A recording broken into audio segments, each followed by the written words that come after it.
Hello and welcome to the Deception Tips podcast, where you will learn amazing cues to detect deceit that will help you read people like never before. I'm your host, Spencer Kaufman. Let's get started. Hello and welcome to Deception Tip episode number 83. Last week we had a very interesting conversation or discussion, one-way talk. Really, I was talking, you were listening. We talked about how you should begin your interrogations or how you should use your interrogations to get more responses. Now, not only interrogations, but we're talking interactions with people in which you need some information. So even though it may not be the stereotypical interrogation where you sit someone down on the other side of a steel table, handcuff them down, put them in a chair, and you're on the other side pacing around, or you're behind them or moving or whatever, trying to figure out what really happened. No. This can be in any instance where you have a few questions that you need to have answered from someone. So what you do is, just like we talked about last week, is start some sentences with the word you, and you can end them with suggestions or questions. What does that look like? Well, there are a variety of different ways, but in reality, it's really simple. You did this, and then what? You went down to the park last night at 10 o'clock, then what happened? Things like that. Start them out with you, kind of insinuate something, and then allow them to finish the story. In addition, you can use suggestions such as, you flew off the handle, things got out of control, and someone wound up dead, and you were, something like that. You can really kind of accuse them directly of whatever it is that you need to find out. So you just got a little carried away, and all of a sudden, the merchandise was in your pocket, and you walked out the store. And you can accuse them of these things to get them to kind of fess up. Remember, it's a little bit of a play on accusing them of larger crimes to get them to admit to the smaller crimes. And we talked about that before in an earlier deception tip. I encourage you to go back, check them out, and remember or listen to that one as well. In case you don't remember, that was episode number 26, conveniently titled Accusing Liars. Anyway, today we've got another tip, no surprise. This one is a general statement. It is something that you must use in all of your questioning and interrogation techniques. You should always use it in general. This should just be a regular part of your speech and vocabulary. This is a method that should kind of become part of your nature. It really is the simplest way. It's like a yes or no question. Well, it can either be yes or no. It doesn't get any easier than that. It's cut and dry. So this is a method or a behavior. It's a characteristic that you must display and that will really help you to find out what you want to know and really hone in and get the answers you're looking for. We're talking about being precise. It's very important that you make sure you know what you're asking and also make sure that whoever you're asking knows what you're asking. Your questions need to be clear and direct. They cannot be wayward and all around, and you need to have them mixed. You got to have some open-ended questions and some closed-ended questions. You need to have a well-rounded interrogation technique or questioning technique, and it needs to be very clear what you are trying to find. So here it is. This is deception tip number 83. Be precise in your questioning.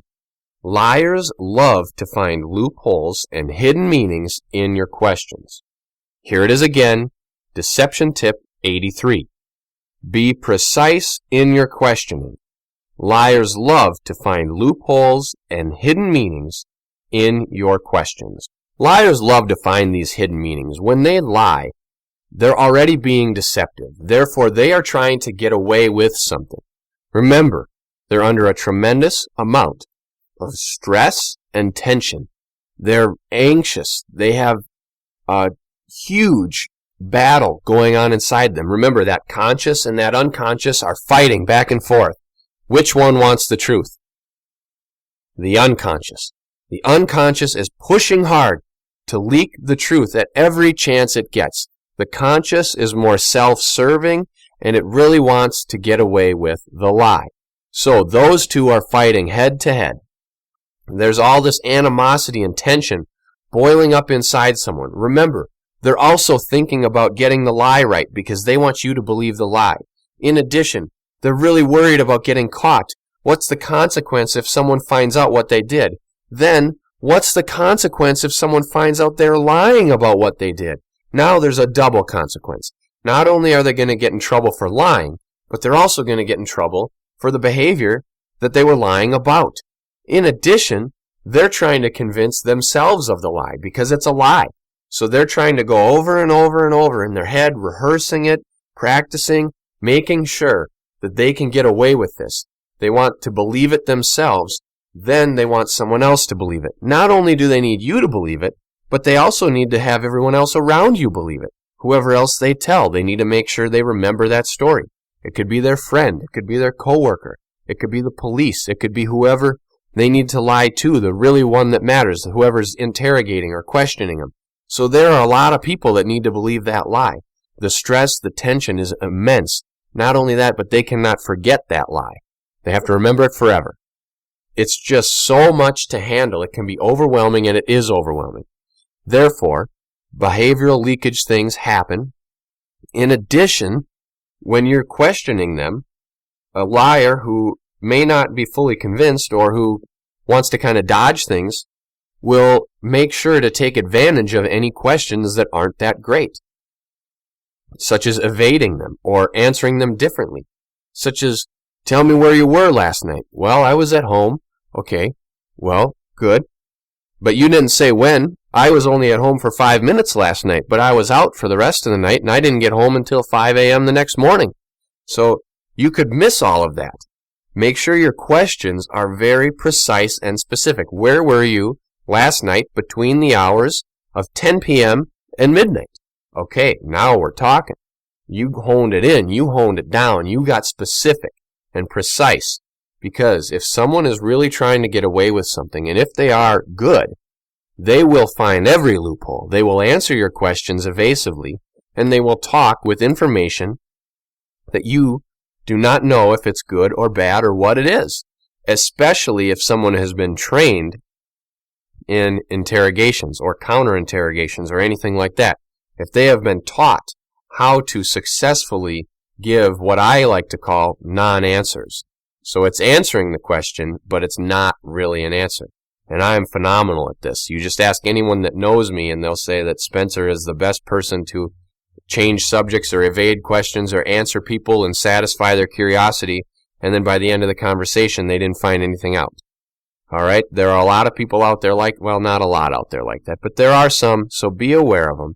And we're going to talk a lot more about how you can answer your questions and phrase your questions and really get the truth out of people coming up right after this.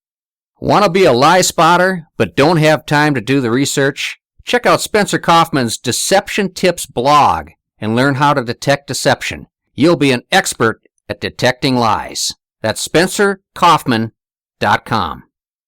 Welcome back to Deception Tip episode number 83, where we are talking about how important it is for you to be precise in your questioning. You need to be specific. You need to have really narrowed down, honed in questions that do not allow a lot of room for evasiveness or extra answers. Now keep in mind that you still need to have open-ended questions which allow people to give you a verbal response. It's a long narrative response. Tell me about what happened the other day. Something like that. Tell me about your family, or what's your home life like? Things like that that allow people to talk and get them to volunteer more information. That's an open-ended question. A closed-ended question, we've talked about them before, that's like a yes or a no question. How are you doing today? Good. Where were you last night? Home. Things like that that are very close-ended. Or stuff like, are you wearing a blue shirt today? Yes or no. It's a yes or no question. Those are closed-ended. They do not allow a lot of room for the person to explain or to expand on the answer. You need to have a combination of all of those questions. In addition, when you're asking more open-ended questions, you need to make sure they're specific. Because if you ask a general open-ended question, someone could run away with it for a very long time and just talk and talk and talk, but really you didn't need all of that information. You were looking for some specific information. At times, it can be good to allow them to talk on that because maybe they don't know what you're looking for. Then, you allow them to talk and you sift through whatever they said to find what you're looking for. Other times, you may need to be specific. Where were you last night between 8 p.m. and 10 p.m.? Boom, specific. Those types of questions really allow the person you're asking to give a direct, definite answer. You need to make sure that you are precise in those, and keep in mind the loopholes. Liars are always looking for loopholes and ways around the question. Things like, what do you do for a living? As little as possible. Okay, that was a great answer, and you might get a chuckle out of it, and some people might be satisfied with it. They might say, yeah, me too, I try to do this, and then all of a sudden they're talking. You can see this a lot. In fact, practice it with other people. When someone asks you a question, you can do this. Someone says, well, what do you do for a living, Ken? Well, I try to do as little as possible. Then the guy who asked the question, yeah, me too. As a matter of fact, last week, boom, boom, boom, on, and pretty soon they're telling you about their job, and you didn't even answer their question, and now you're on to the next topic without them even knowing it. A non-answer. Those happen all the time, and you need to be careful about those, because most people, and I'm going to say 80% of the people are like the person who asked Ken the question right there. What do you do for a living? As little as possible. Boom, and then they jump on it, and now they give the whole story about their situation at work last week, and they forgot their question. And now nothing got answered. But did it matter in that instance? No. But if they were trying to find the truth, they just shot themselves in the head because they did not get it. And 80% of the people are like that. So you need to make sure if you're asking people questions, have a direct and a clear focus in mind. Do not let them give you a non-answer. If they give you a non-answer, rephrase the question and ask it again. And keep coming back to it. You need to have that clear agenda. If you don't have that agenda, you are going to get lost because they are going to fill you with so much stuff and so many answers that you're going to forget what you were asking in the beginning, and then you're going to leave there and be like, wow, that was a good conversation. It lasted 2 hours. I got a lot of information. You're going to go back and look at all this information, and you're going to be like, I didn't get the information I wanted because they ran you around the roseberry bush time and time again, and you continued to talk and ask different questions, and you didn't have an agenda.